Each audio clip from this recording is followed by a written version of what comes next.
U.S. sprinter Sha'Carri Richardson will be missing the Tokyo Olympics because she tested positive for marijuana during the U.S. track and field trials. With cannabis legal in many states across America, why is it still outlawed in sports? With her flowing tangerine orange hair, killer smile, and lightning speed, Sha'Carri Richardson was unmissable in the lead-up to the Olympic Games.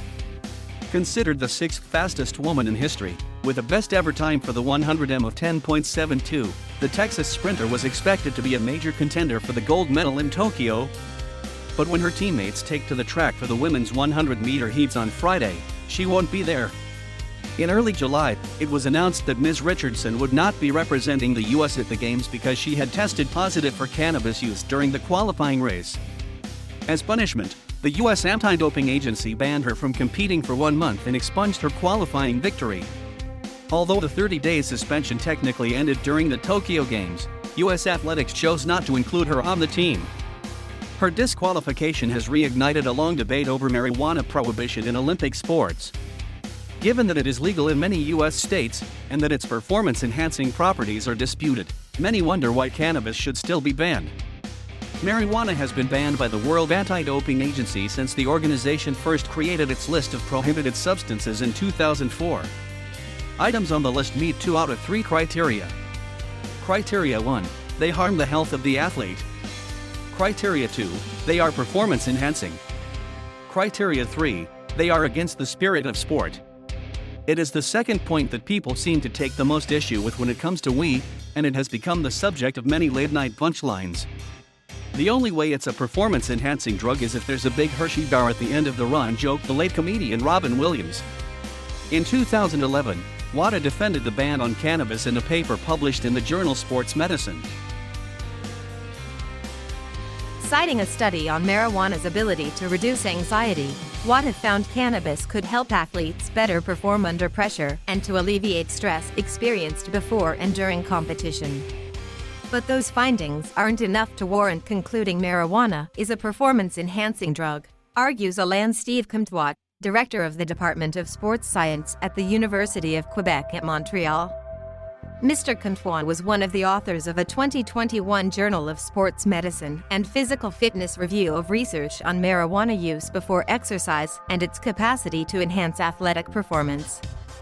The paper found that most research points to marijuana hindering physiological responses necessary for high performance by raising blood pressure and decreasing strength and balance. The paper did not look at the effects of marijuana on anxiety, but Mr. Comtois says its other negative effects would counteract any benefits, giving the idea that marijuana can enhance athletic performance no merit. But there is more to WADA's rule than just a ban on performance-enhancing drugs. Founded in 1999 after several high-profile doping scandals at the Olympics, WADA aimed to lead the charge to end doping in sports around the globe. When coming up with its list of banned substances in 2004, marijuana was illegal in almost every country in the world. They didn't want to get in social respectability trouble, says John Hoberman, a cultural historian who researches the history of anti-doping at the University of Texas, Austin. Its status as an illicit drug was cited by WADA in the 2011 paper as one of the reasons why marijuana offended the spirit of sport and was not consistent with the athlete as a role model for young people around the world. The rule has led to reprimands for not only Ms Richardson, but also dozens of other athletes. In 2009, Michael Phelps was banned from competition for 3 months and lost his Kellogg's sponsorship after photos of him smoking marijuana were leaked online. U.S. sprinter John Capel was banned for 2 years after testing positive for a second time in 2006.